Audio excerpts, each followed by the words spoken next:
Good morning, Judy Aldrick. It's indeed a great pleasure to meet you and come to your lovely home in Kent. The date today is the 3rd of May 2017. If I may start with your early life, just introduce yourself and tell us where and when were you born? Yes, I was born in 1947 in London, and my father was a doctor. And the most significant occurrence during my early life was the car crash in which my mother was killed when I was just 11. And I went to boarding school in Kent. And after school, I went to university.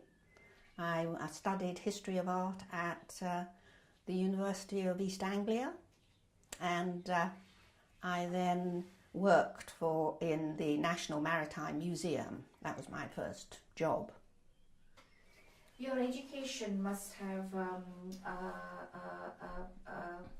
put a foundation to your work in later life as a historian. Can you tell me how your interest in history and all the work which you have done, what triggered all that interest? I was always interested in history from a very early stage, and in art as well. And the reason I ended up in the National Maritime Museum was because my father was a keen collector of marine art. So after my university education, where in fact I studied Gothic architecture was my favoured subject, I happened to be one of the very few people who knew about marine art due to my family background. So that was why I ended up in the National Maritime Museum in Greenwich. And then you spent some time in Japan? And then I met my first husband, who was a ship's captain, and he worked originally for the British India Steamship Navigation Company, which actually is a very famous old British shipping company. But I met him, as I said, at Greenwich, and when we were married in 1974, he left the sea and he took on work as a shipping agent. And the company he worked for, which was called Dodwell Shipping, sent him to Japan. And so I followed him when my first child was just 6 weeks old, so that was quite an adventure in those days.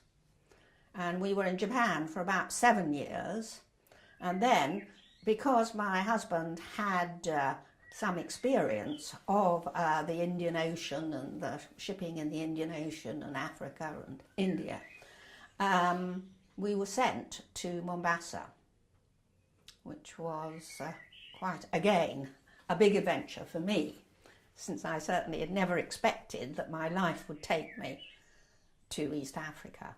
What were your first impressions when you went to Mombasa? Well, having lived for 7 years in Japan, the culture was entirely different. So, and the food and everything. So it took me a month or two to settle in. And my children by that stage were at school.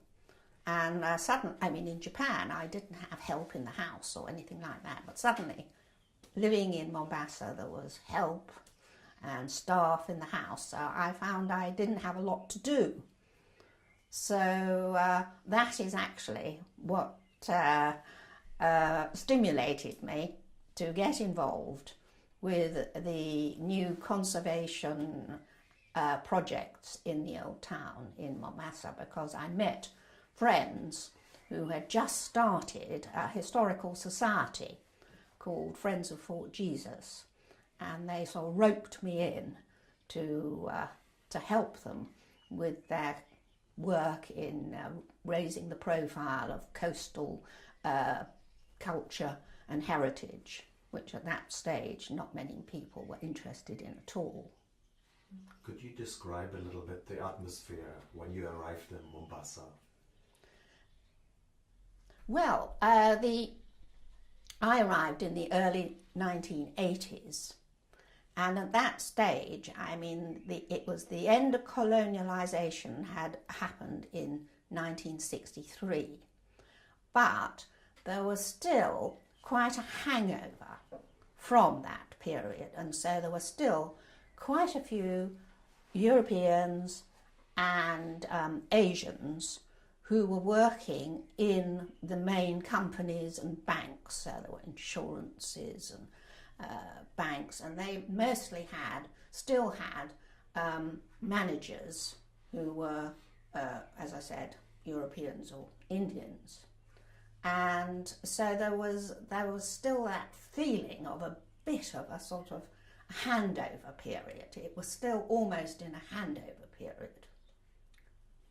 And that is completely different from nowadays, where I go back there as my daughter still works there, and the change of personnel in all the offices is completely different, where it's now almost totally African. Let's talk a bit about the historical importance of port cities of Mombasa and Lamu. Yeah, the port city of Mombasa, it was always an important place, and the Portuguese made it one of their main headquarters along the coast and built this terrific fort called Fort Jesus, which is still an absolute landmark for the coast.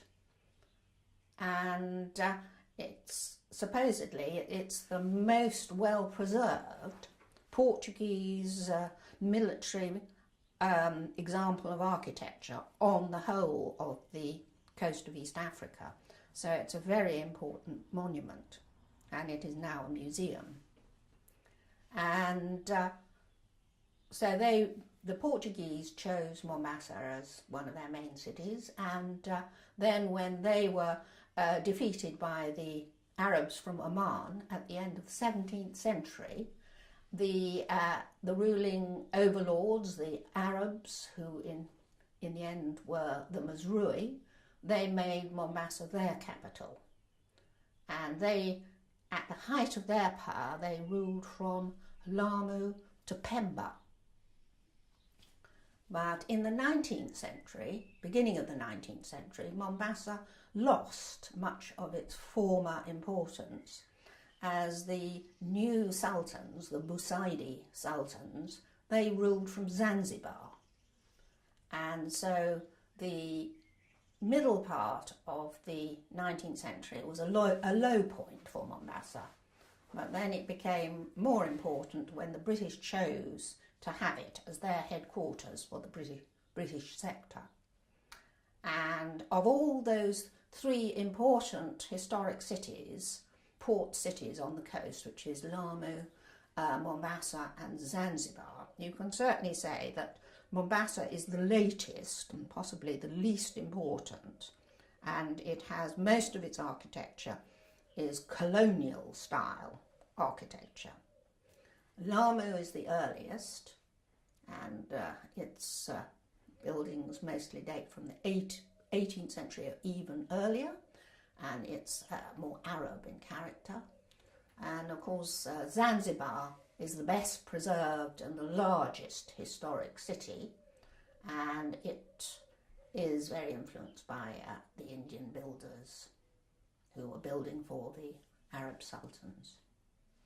A lot of Gujaratis, when they left the coast of Gujarat, they settled. First port of call was Mombasa for them, And I suppose with them they brought their architectural skills and the carved doors. And I understand you have done a lot of work on the carved doors. Tell us a bit about that, and how did that interest you? Certainly the carved doors are the most prominent artistic feature of the architecture of the coastal towns. And when I first arrived in Mombasa, and I told you I was involved with these friends who were trying to conserve the old buildings and record the buildings, I ended up doing an inventory of the carved doors in Mombasa. And I certainly realised at that stage that very little had been written about them, and not much was known about the different styles. And with my art historical background, I quickly noticed that there were a number of different styles of doors.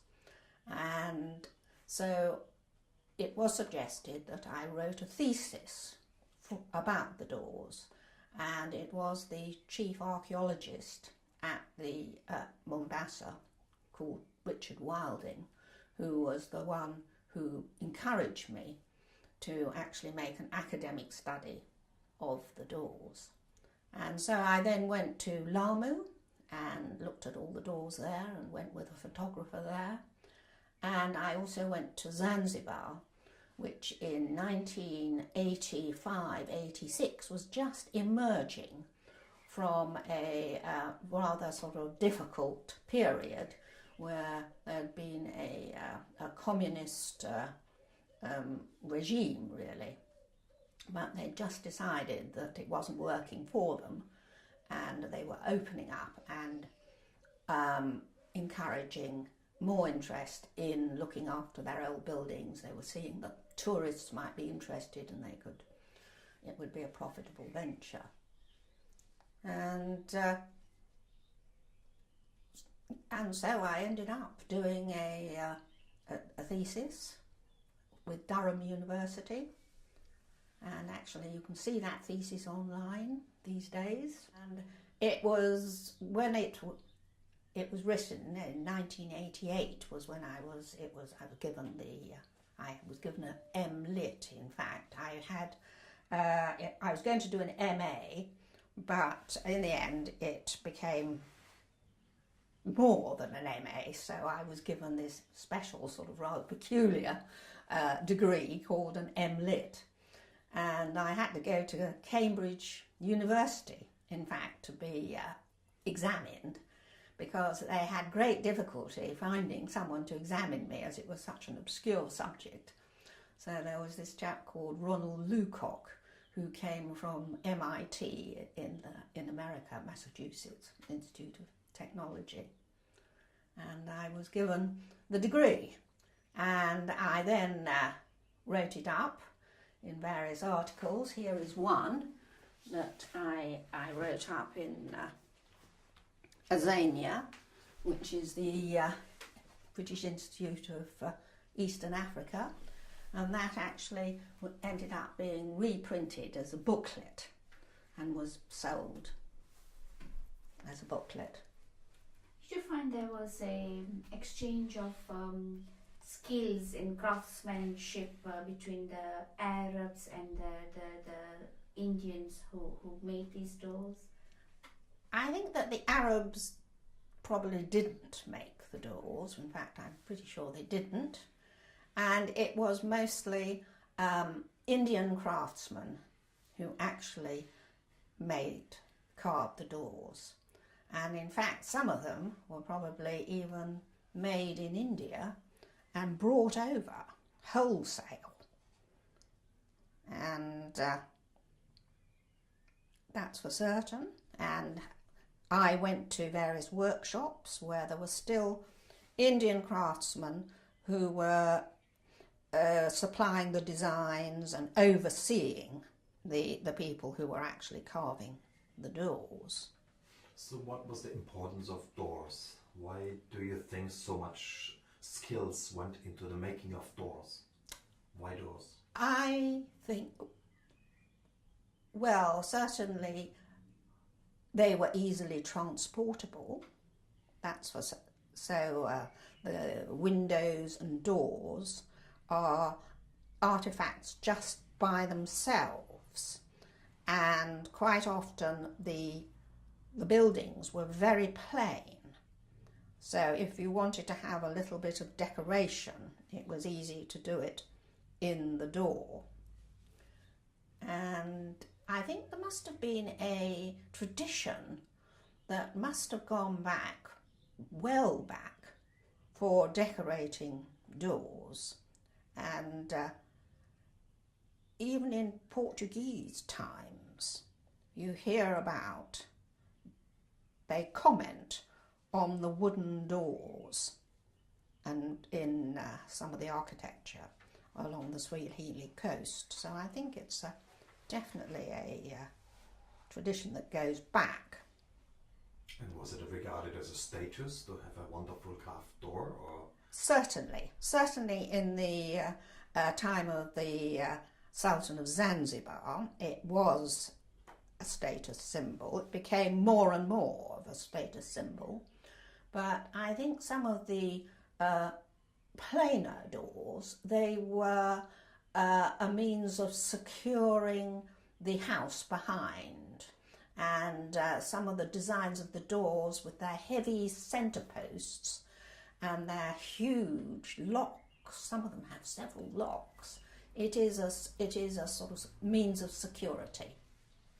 Obviously you have to get into the house, but you also, or the warehouse, but you also want to secure it as well. Okay, should I put this first? Okay. You talked about the, tell us a bit about the setup of society in Kenya, the historical aspects, and also Zanzibar. The original dwellers along the coast were known as the Swahili, and they were a mixed race people who were the product of long years of the Dhow trade. And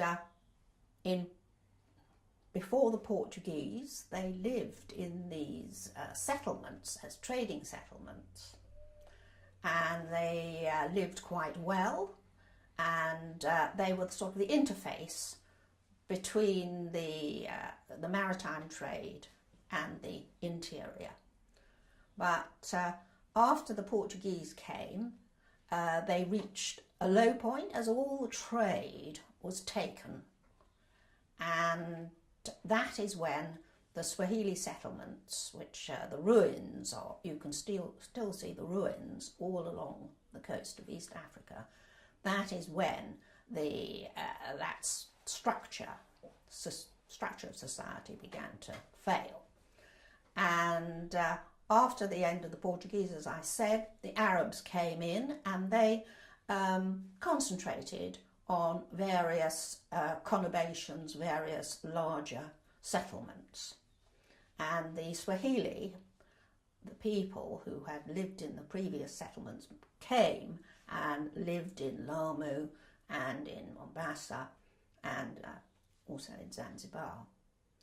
And in these settlements there were always a number of Indian merchants dating back to a long time ago, but they weren't the main settlers. They were people who came and went and travelled in their dhows, and they brought the piece good trade. The cloth was always a really important item of trade that they brought with them and traded with the people, and also specialist foodstuffs like sugar, which was a great luxury in the sort of 18th, 17th and 18th centuries. So I think they brought in the luxury items. You elaborate a little bit on Swahili, which is also a language, people and language. Who are the people? The Swahili language is the language that is spoken nowadays in East Africa, and it is, as a language, it's a mixture between Arabic and Bantu with a whole various other sort of words that come in from the Portuguese, from the Indian, and from more recently from the European. So it's well, as all languages do, it has been an evolving language. And the people?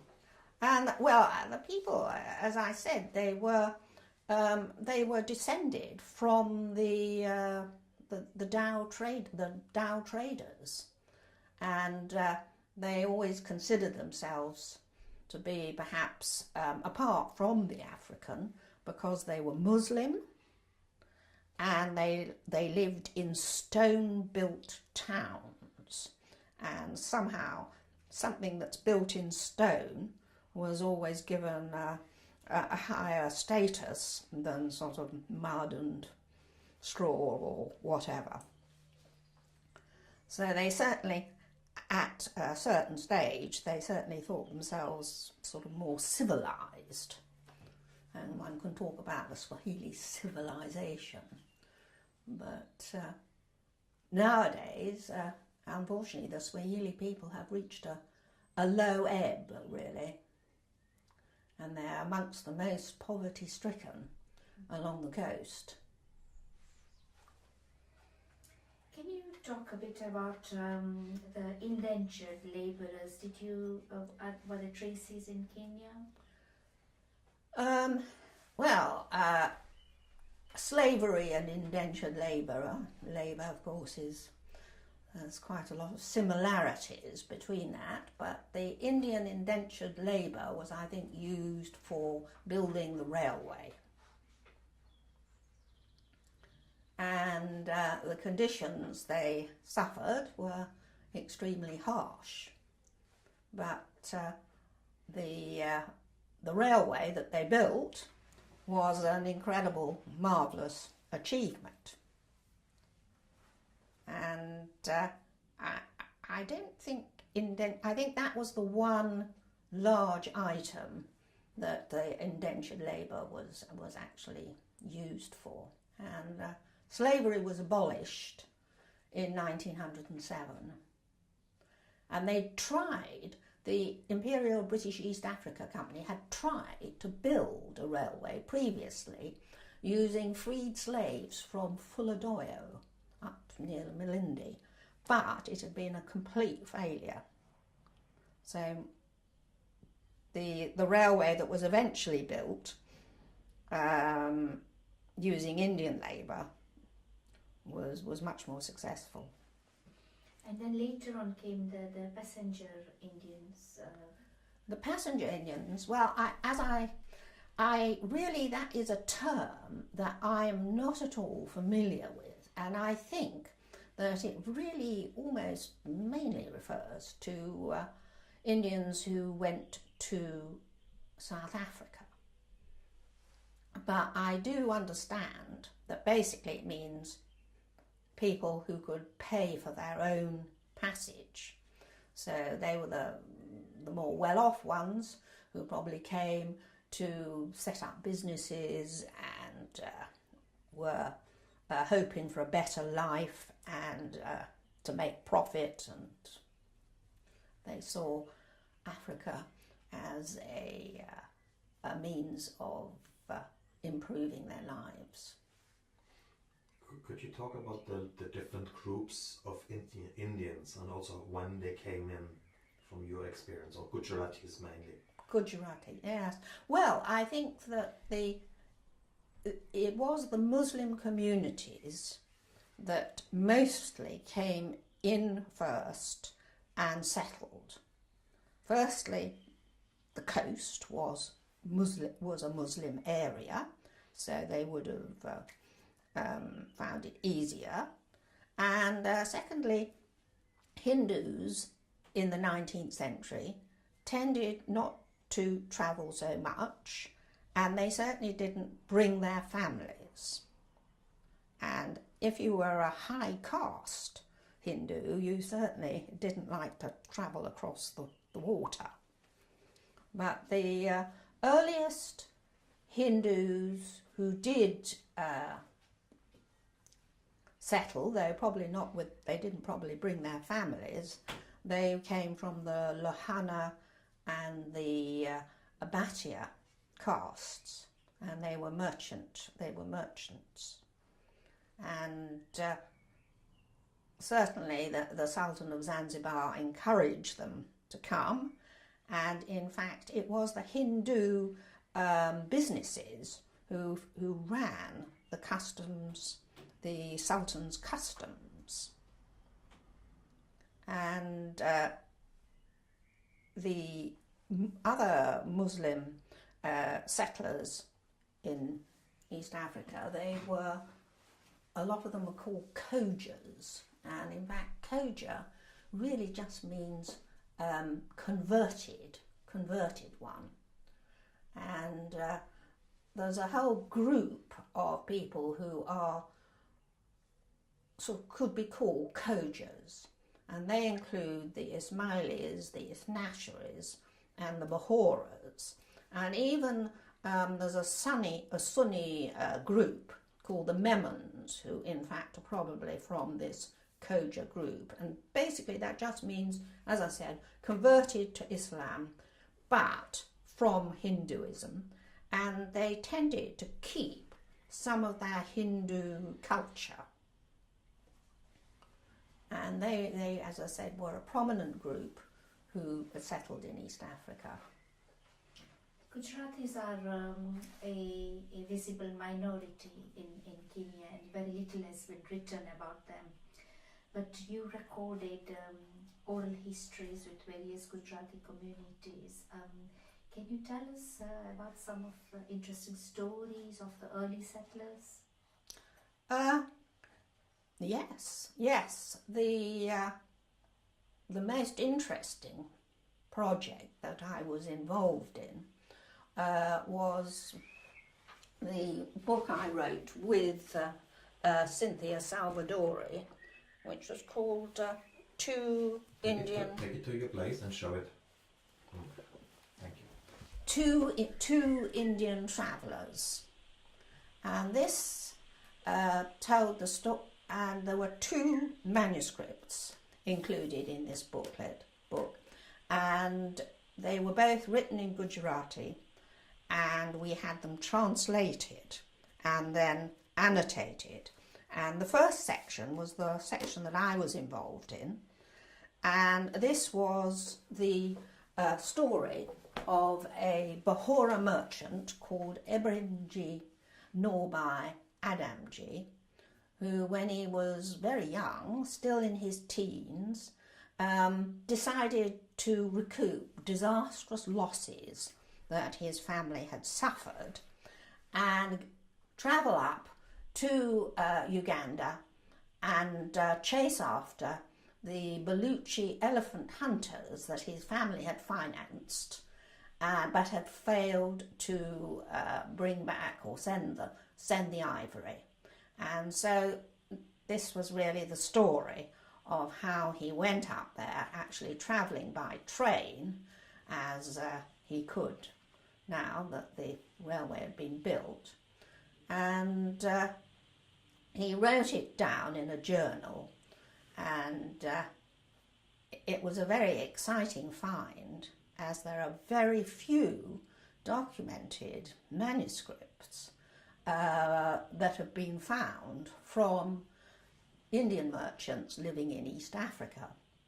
And in fact, I came across it because I used to walk around Old Town Mombasa a lot, photographing the doors and interviewing people, talking to people. And it was this elderly merchant who had a sort of small business. He used to sit in his office with his door open, hoping that someone would come in or maybe some business would crop up. And he was the youngest son of the chap who had written the journal. And after a lot of talking to him, we discovered it, and he actually let us have it to translate and publish in this book. And the whole project was paid for by subscriptions from Asian charities, and only a few copies were made. In fact, only about 700 were made. So nowadays it's quite a rare book. And I did it with Cynthia Salvadori, who is one of the pioneer historians of the Indian communities in East Africa. What kind of stories had Ibrahim Ji written in this manuscript? Well, he described all the people he came across, and in particular the fellow Bahora merchants that he knew and his family knew. So again, that you get some quite interesting first-hand sort of descriptions of the Indians who were working and living in and around Mombasa at that stage. And he also, when he went up to Uganda, it was the offices and the people working for Aladina Visram who were very helpful to him.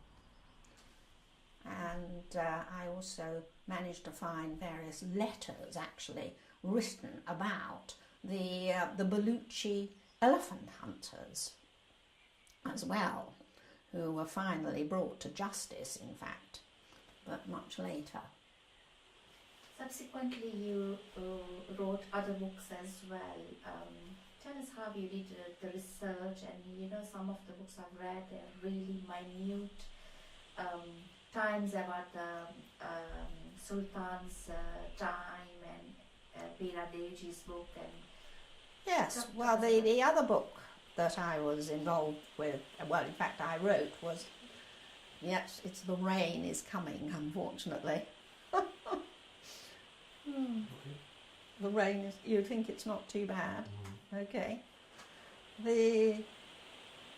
My most recent book that I wrote was about a Ismaili merchant called Pira Duji, who rose from very humble beginnings to become one of the chief advisors to the Sultan of Zanzibar.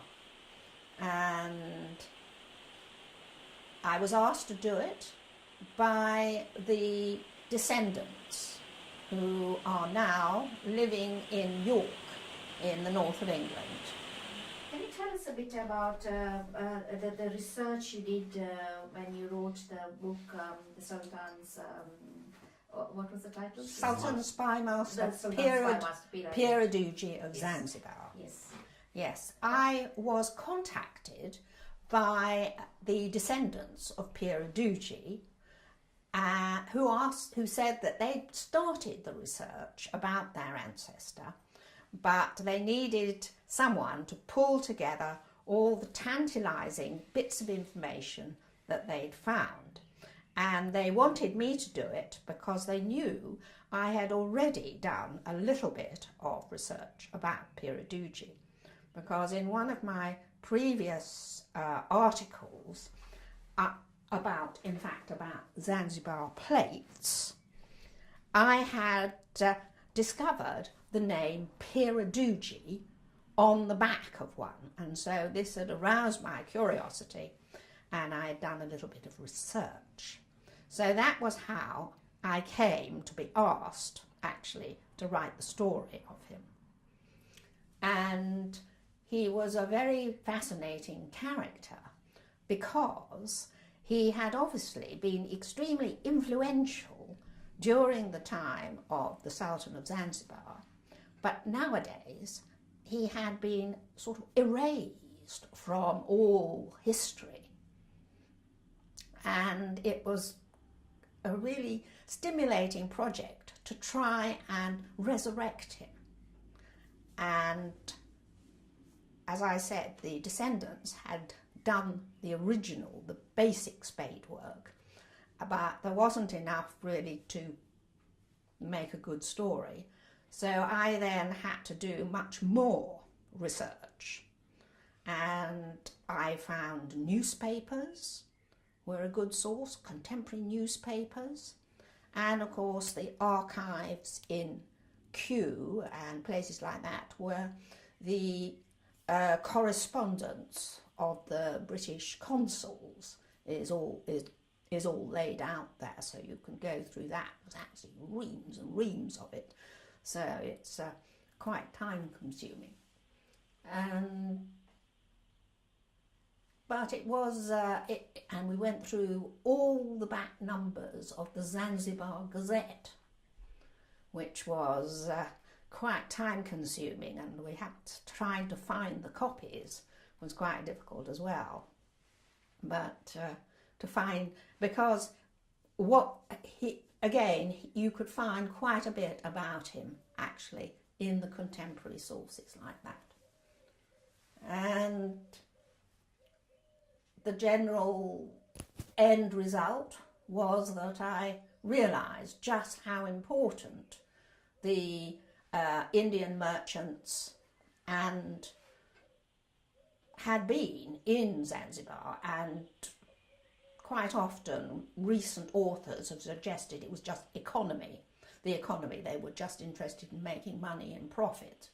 But in fact, I could see that they were involved much more in the politics even, and even in the ending of the slave trade as well, because it turned out that it was the Indian merchants who had prevailed upon the Sultan to close the slave markets, and it was their determination that, and the realisation that if he didn't close them, he was going to lose all the trade and everything, that finally pushed him into agreeing.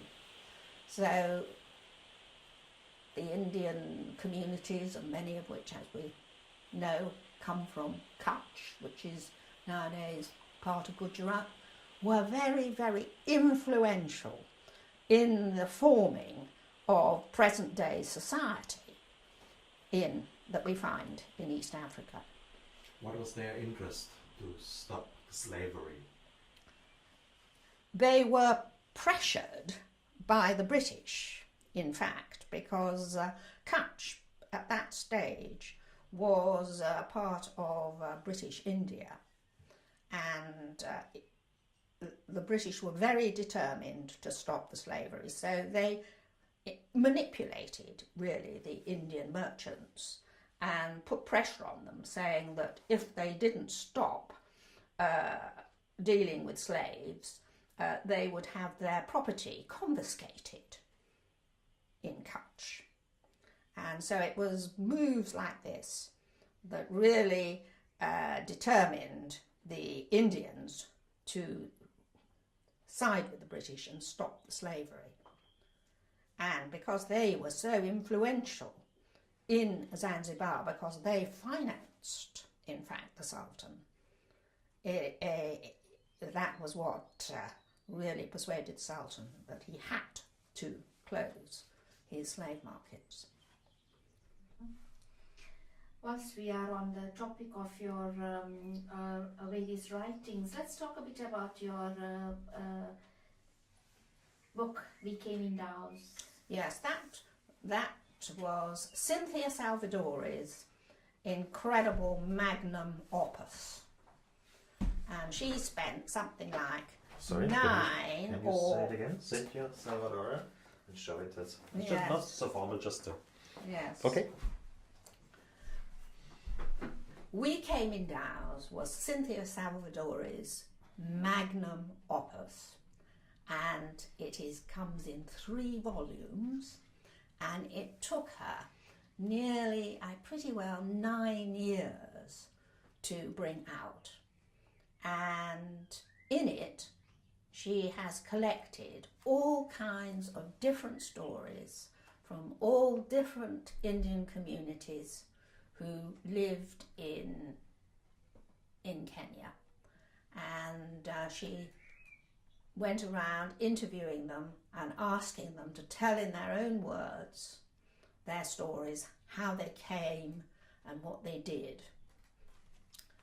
And I was a good friend of Cynthia's, and she, with my interest in history already from the Dhows, I'd done a lot of work talking to Indian communities, because the reason that I became interested in the Indian communities in the first place was when I walked around Mombasa and looked at the doors, at least more than 50%, in fact 70 or 80% of the doors were all owned by Indian merchants or Indians. So obviously that was how my interest first started. So she would ask me, Cynthia would come stay with me at the coast, and she would stay for a week or two at a time, and we would go round together collecting stories.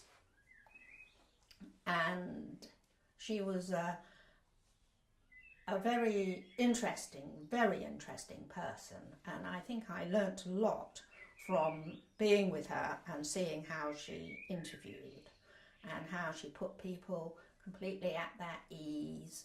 And she just came along with her little black notebook, and then she would write down the information, and then she would go away and put it all into her trusty old computer. And if there were gaps, she would want to go back again, and she did it bit by bit, and she kept her friendships with all the people that she interviewed, and she would go back and visit them. And so it was a sort of a very slow process, but I think it was a very good process. And so the stories that she managed to get out of them are really amazing.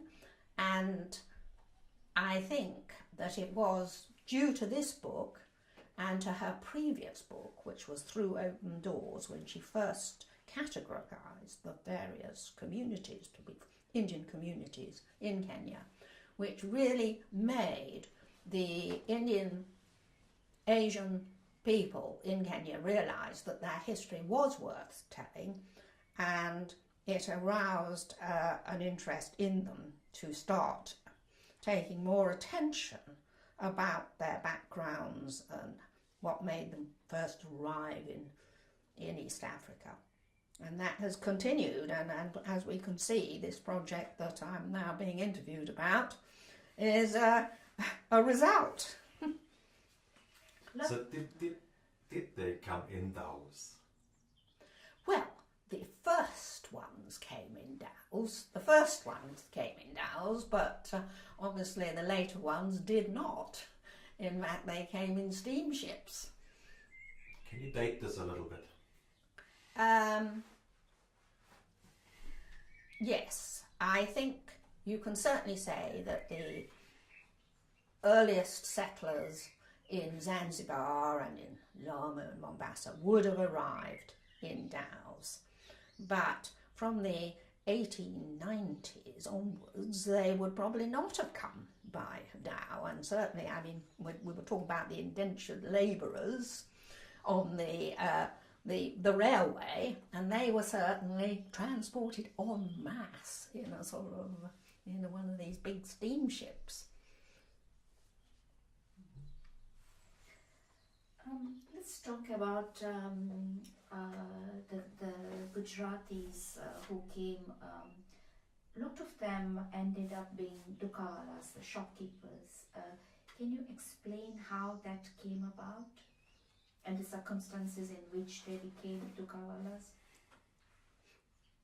Well, quite a few of the railway workers actually ended up staying in Kenya, and the little shops, they quite often followed the route of the railway line. And because, of course, they were close to the communications for provisions, and that is where the first shops really started. But in fact, there was one person that I did interview, and he was called Alibai Adamji, and he claimed to be actually the first person to have a little dukkha, and he had that in Machakos, which was actually during the period of the Imperial British East Africa Company. That was the forerunner of the colonial project. And he, because there was an army base there in Machakos, he opened this first little shop there, and that was in, I think it was in 1892. The first dukkha in 1892. He also claimed to be the first to introduce money, a sort of the rupee, into these shops, so that foodstuffs were no longer bartered, but you had to actually pay money for them. That was up country, of course. It had been happening down at the coast, but apparently that's what he claimed in any case. Before the currency notes came in, they used to trade in cowrie shells and that kind of thing. Yes, and of course in the cloth. That was the most important trading item there was.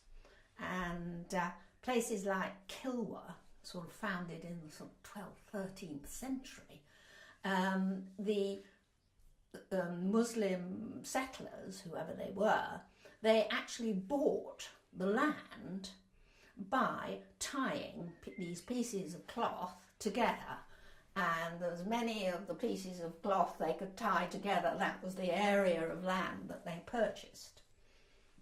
So it's certain that the Indian traders were very important even at that very early stage.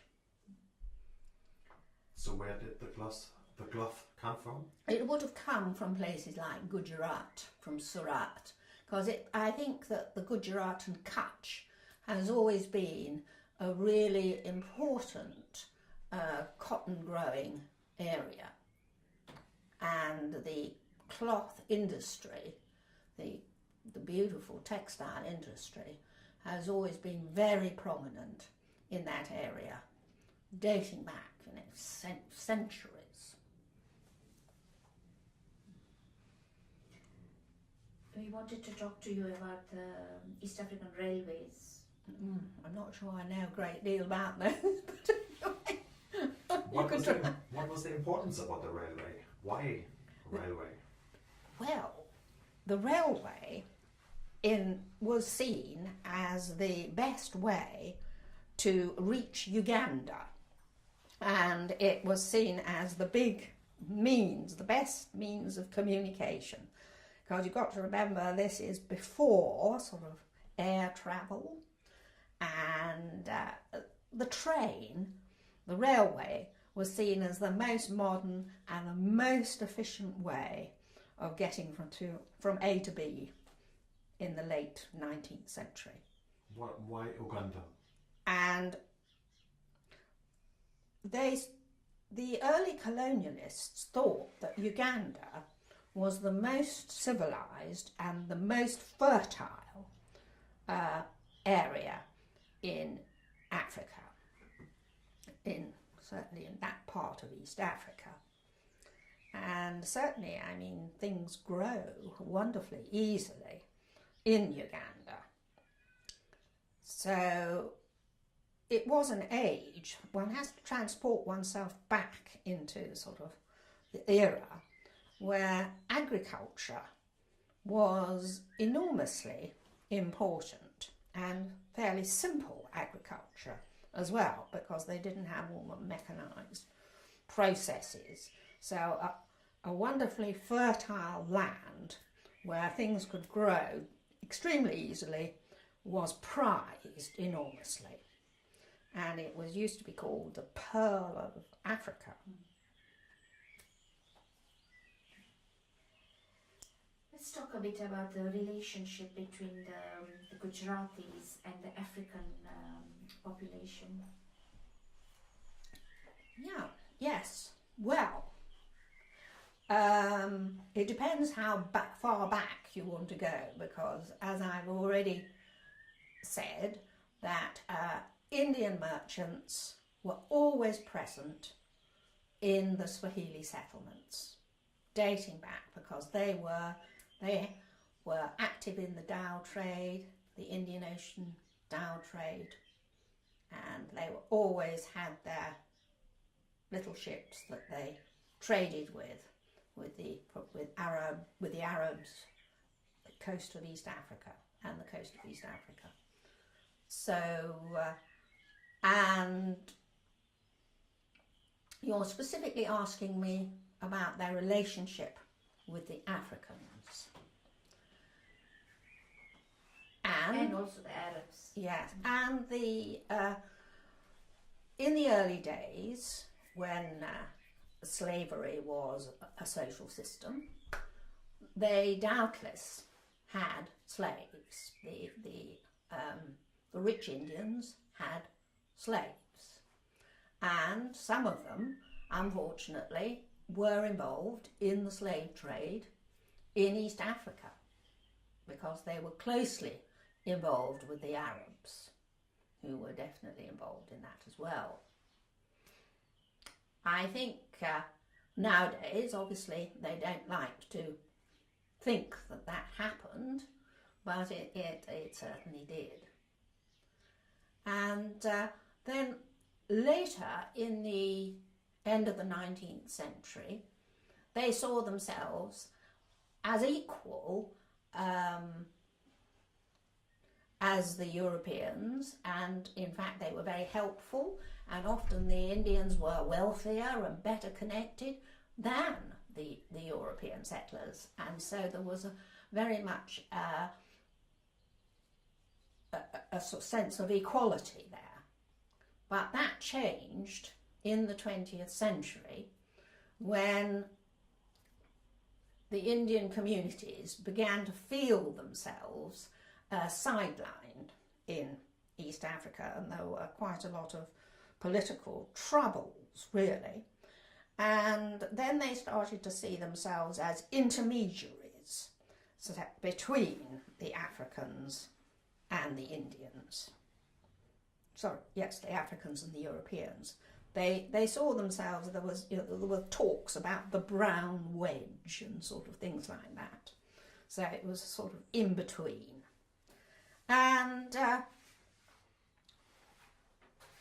more recently, they perhaps, because the Indians have now perhaps see themselves as allies with the Africans. So I think they have sort of, as you can see, they obviously, I suppose it's human nature. You reinvent yourself and ally yourself with whoever is most powerfully, politically powerful. And but in general, I don't think the Africans really are very fond of Indians. I mean, certainly we saw that in Uganda. And I think that they tolerate them really because of their skills and because they're very good with money. So I don't think there's a great deal of love between Africans and Indians, but as I said, they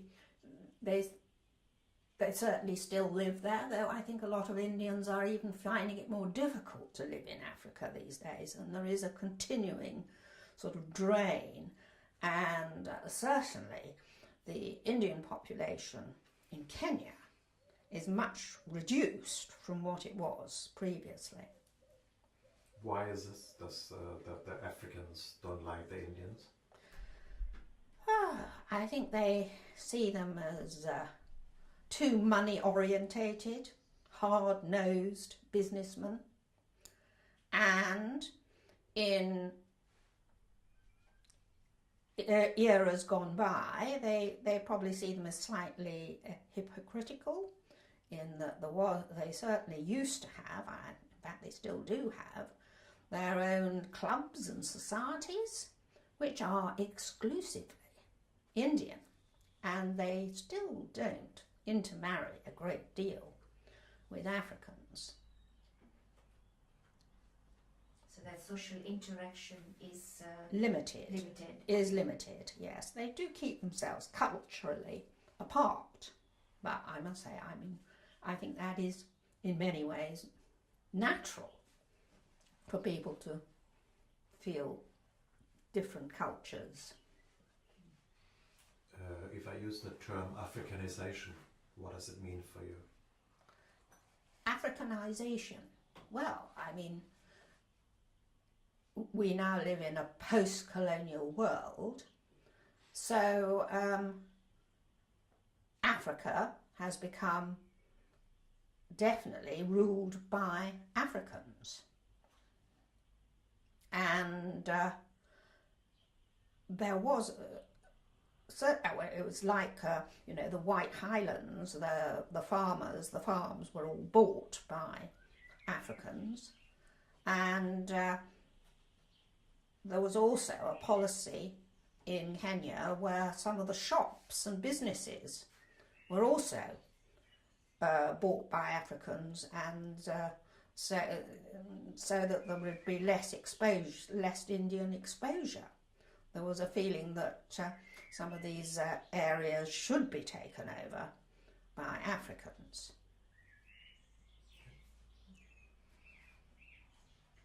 But I think it's quite interesting what you say, that they valued the skills of the Gujaratis, and probably that is the reason why post Ugandan exodus the present government is calling the Gujaratis back to help them with the industry and commerce and that kind of thing, isn't it? Yes. Let's talk a bit about your interaction with the Gujarati population in Mombasa. How did you find, any cultural practices influence you, or it was anything striking about the Gujaratis which you felt, oh wow, this is something to learn from? Yes, but I definitely felt that the Gujaratis were very family orientated, and it was this sense of family and family network that had in fact probably made them so successful in business. And I did interact a lot with the Indian community in Mombasa. It was a very prominent community, certainly in the 80s and 90s, as many of them were extremely wealthy traders. And as I told you previously, my husband was in the shipping business, so many of his clients were Indians trading and exporting and importing. And then I also interacted with, of course, all the Indian people living in the Old Town. And again, in the 1980s, the Old Town was mostly inhabited by Indian businessmen and a few Swahilis, but they basically have become so poor that they had to live elsewhere. And so I met all kinds of people, and I can remember there was one family that I was particularly impressed by, and they had 2 children, and they weren't able to really bring them up as they would like to, because they had health problems and couldn't find work. And she gave one of her children for adoption to her sister, who in fact had no children. And I always thought, my goodness, this is a good system. And the mother obviously was sad that her child had gone to live with someone else, but she used to see him quite often, and she accepted it. And in fact, it meant that both children were able to have a good life and have a good education. And in fact, I am in touch with the mother. Unfortunately died, so did the father, but I'm still in touch with one of the sons, in fact. And they were able to have a good life as a result. And I thought, goodness, that's a good system, and it shows a family really working in a positive way. And I always thought that the Indian communities definitely had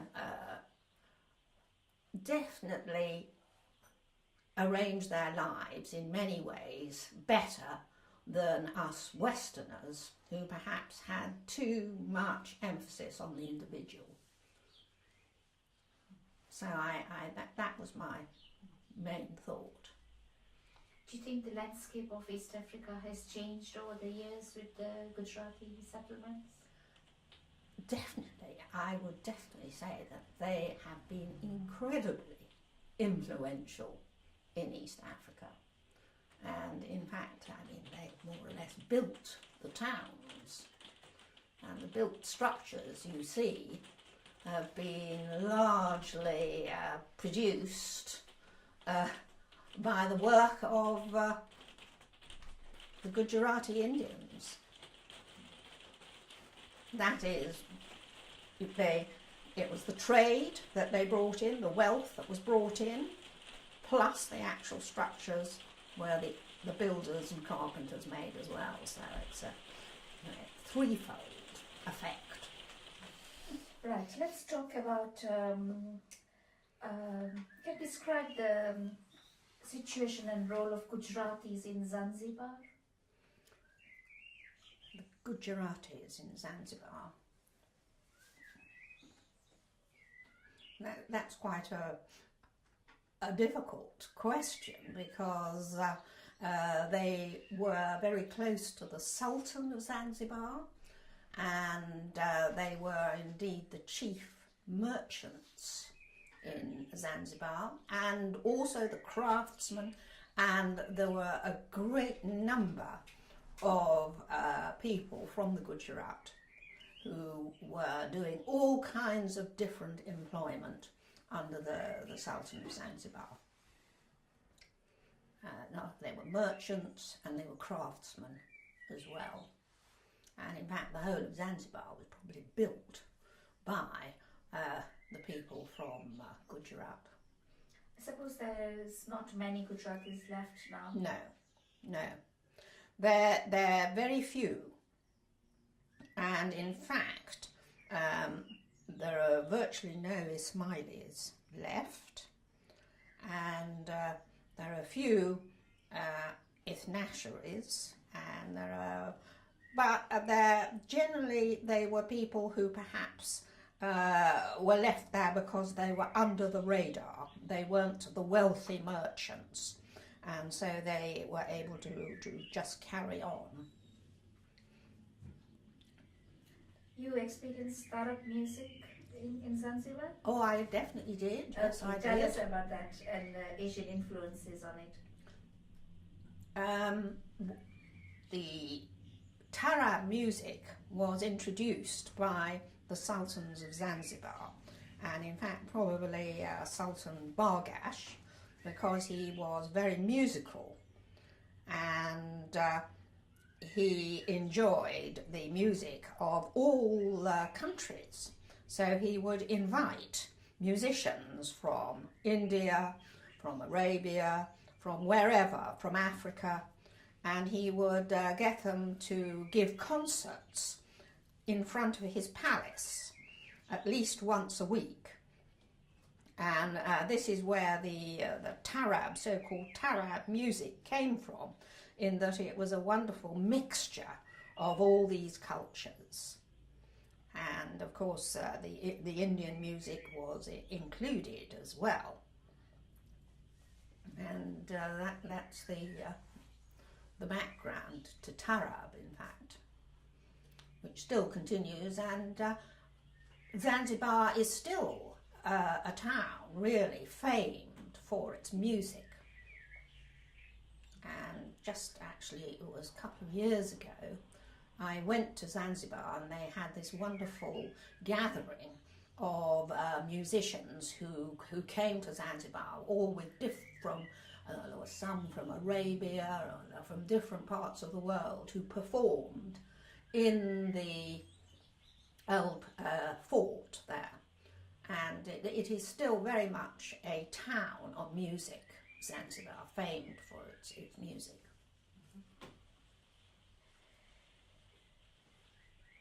You now live in England? I do.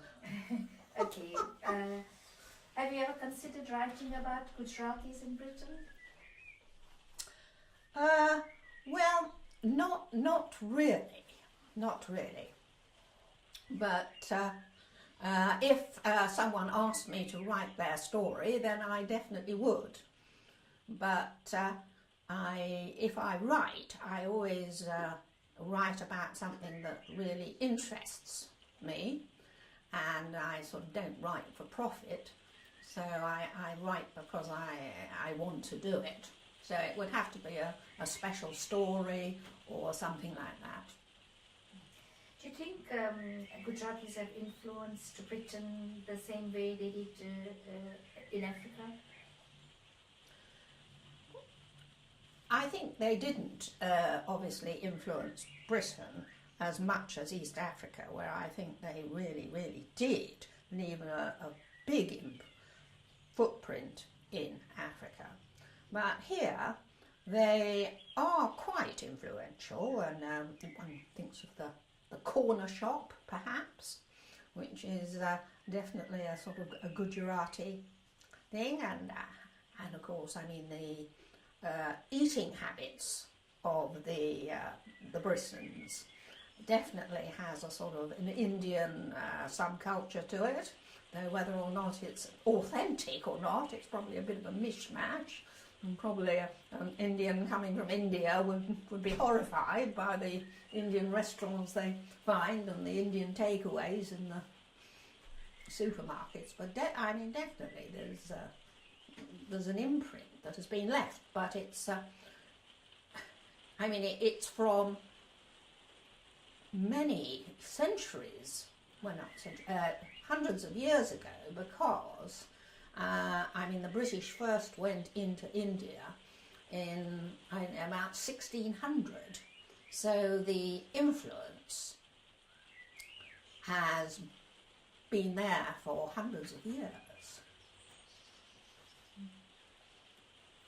And do you see any similarities and dissimilarities of Gujarati practices here in Britain?